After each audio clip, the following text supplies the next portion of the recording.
আসসালামু আলাইকুম রহমতুল্লাহি ওবরাকাতু। মাশাআল্লাহ, আলহামদুলিল্লাহ।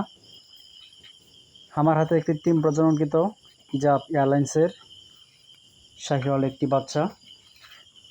এটা হচ্ছে আপনার ছিল বকনা গাভীটি। তো এটা আপনার কয়েকবার সার দেখানো হয়, বীজ দেওয়া হয়, টিকা নাই। তো মাশাআল্লাহ হচ্ছে আমি ইজাব এয়ারলাইন্সের 2টি বীজ একসাথে দিয়েছিলাম, ডাবল করে একটা ইঞ্জেকশন অ্যাপ্লাই করে। তো মাশাআল্লাহ কনসেপ্ট হয়। এটি একটি সার বাচ্চা আসছে। বাচ্চাটির বয়স কত দিন? মাস দেড়েক। গাভীটা দুধ কেমন দেয়? 2 কেজি।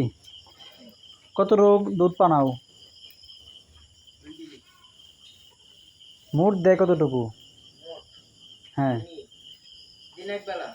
তো ওইটুকু বানানোর পর বাছুরের দুধ কোথায়? দুধ প্রয়োজনে তোমরা 1.5 কেজি বানাবা, ঠিক আছে? বাছুরকে না খাওয়ালে সারা বাচ্চা তো গ্রোথ ভালো আসবে না। যদি কম বয়সে যত্ন করতে পারি, বাচ্চার গ্রোথ ঠিক থাকবে।